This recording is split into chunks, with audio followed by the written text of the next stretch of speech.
Olá, mais um estudo aqui de O Livro dos Espíritos, aqui para o nosso canal, para a nossa página aqui no Facebook e no nosso canal Pátria do Evangelho. Este estudo, ele se baseia nas perguntas e respostas de O Livro dos Espíritos. Eu faço a leitura das perguntas e discuto, converso com você a respeito das respostas. Lógico que eu vou utilizar da minha capacidade intelectual de responder, da minha capacidade pessoal daquele estudo que eu já fiz a respeito do tema. Então, por isso, é um estudo limitado à minha possibilidade de conhecimento, que não é muito, entendeu? Então, eu gostaria de contar aí com a compreensão de todos no nosso estudo, de sempre. Hoje vamos falar sobre o capítulo que fala dos espíritos, ou origem e natureza dos espíritos. A partir da pergunta 76, porque nós estudamos até a pergunta 75 no último estudo que nós fizemos. Pergunta 76. Que definição se pode dar dos espíritos? Pode-se dizer que os espíritos são os seres inteligentes da criação, povoam o universo fora do mundo material.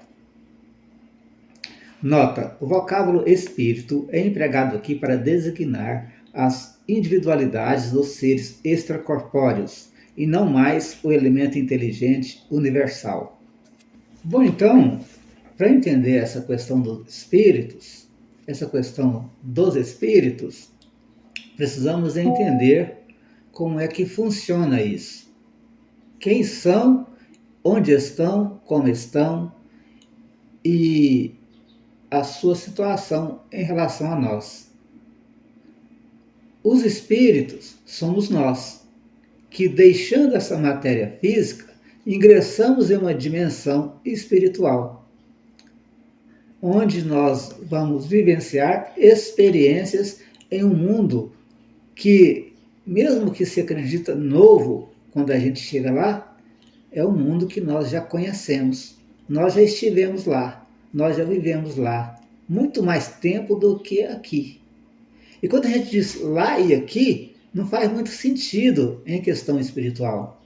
Porque se é uma dimensão diferente da nossa, ela vibra dentro da nossa própria existência, aqui no nosso mundo existencial, de forma que ocupa praticamente o mesmo espaço que nós ocupamos, mas nós não os percebemos. Então, a pergunta vem pedir uma definição que nós poderíamos dar aos espíritos.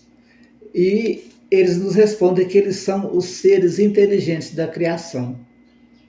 O que, por dedução lógica, nós também somos seres inteligentes da criação e, portanto, espíritos e humanos são uma só e a mesma coisa.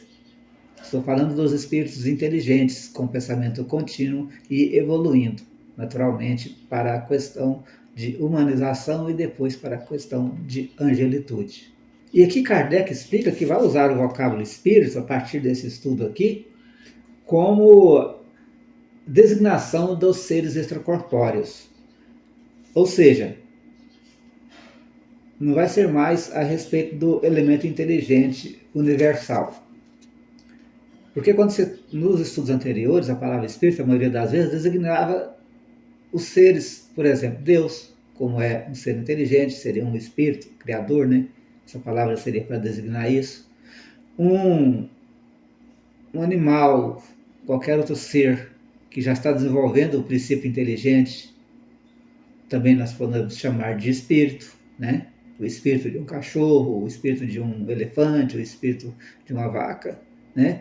Mas aqui ele vai tratar designando espírito como os próprios seres humanos desencarnados, entenderam? Os espíritos como seres inteligentes da criação, que estão passando já para essa evolução contínua através das experiências terrenas e das experiências no campo da espiritualidade. E aí, passando agora para a pergunta número 77. Os espíritos são seres distintos da divindade ou seriam apenas emanações ou porções da divindade, chamados por essa razão filhos de Deus? Eu vou repetir a pergunta para que a gente possa entender a resposta. Porque a pergunta, ela vai trazer assim, uma certa exclamação, né, dos espíritos.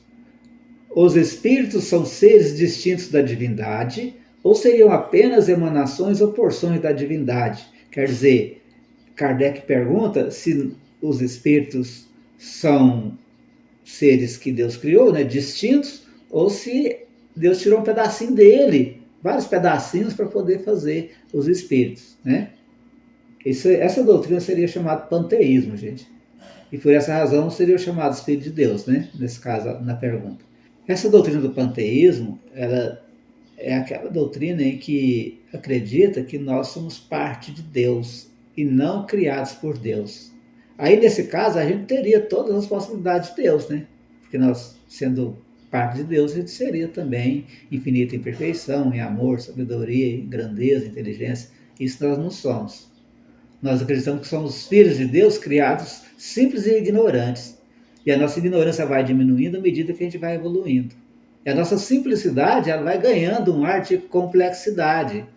Ou seja, um ser mais complexo, né, que poderá desenvolver o seu amor, a sua bondade, cada vez mais. Quanto mais ele aprende, mais ele evolui, mais ele cresce.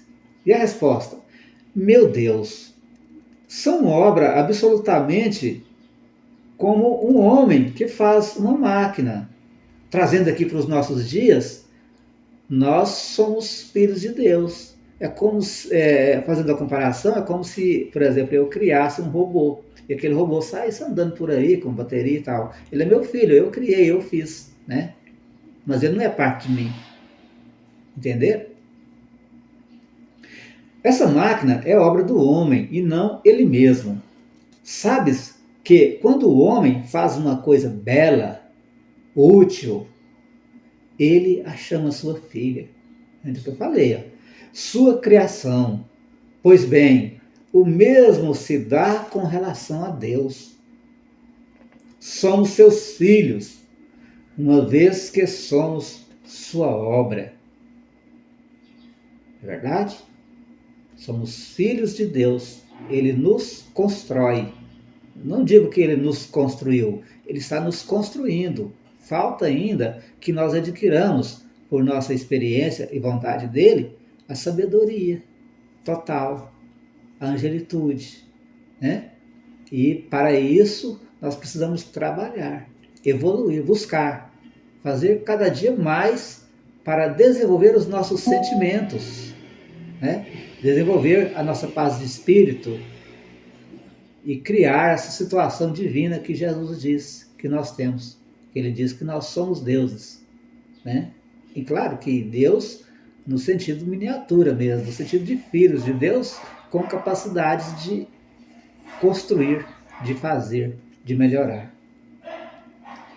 E aí nós temos a pergunta número 78. Os espíritos tiveram princípio ou existem como Deus de toda a eternidade? Quer dizer, quando foi que nós fomos criados? Onde iniciou a minha existência, a sua que está aí do outro lado? Onde a gente iniciou a vida espiritual? Porque a vida na Terra, as idas e vindas do plano carnal também se deram há milhões de anos atrás, o começo disso. Né? Mas em que ponto Deus nos criou? Ou Ele, desde a eternidade, nos criou? Né? Se os homens não tivessem tido o princípio, eis a resposta, seriam iguais a Deus, ao passo que eles são sua criação e submetidos à sua vontade. Então nós somos filhos de Deus, criação de Deus. Algumas pessoas dizem criaturas de Deus, mas aí a gente está diminuindo, né, a nossa perspectiva em relação a nós. Nós somos, na verdade, filhos de Deus, destinados à felicidade eterna. Segue a resposta. Deus existe de toda a eternidade, e isso é incontestável, mas saber quando e como nos criou não o sabemos. Quer dizer, essa resposta de quando e como Deus nos criou, nem os espíritos sabem. E nem se dignaram dar aí, fazer uma suposição de uma data ou algo relativo a tempo, né? Pode dizer que não tivemos princípio, se entenderes com isso que, sendo Deus eterno, tem criado sem descanso. Mas quando e como ele criou cada um de nós, digo-te, ainda ninguém o sabe. Aí é que está o mistério. Então eles dizem que pode ser que Deus esteja criando seres para evoluir desde a eternidade. Pode ser, eles não afirmam. Mas dizer quando eu fui criado, você, a nossa família, as pessoas que a gente ama, até o nosso gatinho, nosso cachorro, os passarinhos, eles não têm ideia de quando esses princípios inteligentes se iniciaram. Mas a gente pode fazer uma ideia estudando a evolução do mundo, a evolução do planeta Terra, que no seu princípio não tinha seres humanos. Os seres humanos foram aparecer bem depois. Né? Antes apareceram seres expressamente, vamos dizer assim, atrasados espiritualmente. Né? Os dinossauros, os seres mais antigos, assim, depois veio na idade de cerca de 1 milhão de anos atrás, né, é que os mamíferos começaram a aumentar bastante e a nossa espécie começou a desenvolver a questão da fala, de desenvolver a questão de sobreviver na terra, né, descer das árvores, depois e uma sequência de aprendizado bem lento até chegar a cerca de 200 mil anos atrás, 250 mil anos, quando a humanidade deu uma desenvolvida mais rápida, já estava usando as cavernas, já estava caçando em grupos, já estava desenvolvendo a fala, não é isso? Até chegar nos dias de hoje. Mas a gente está passando aqui um plano, né, um traço geral na coisa. Acredito que os antropólogos, né, que estudam essas coisas do passado talvez tenham uma ideia mais exata do aparecimento da humanidade, que a gente não tem, né? Mas eu agradecer, Deus abençoe a todos, o nosso estudo fica por aqui. Até a próxima.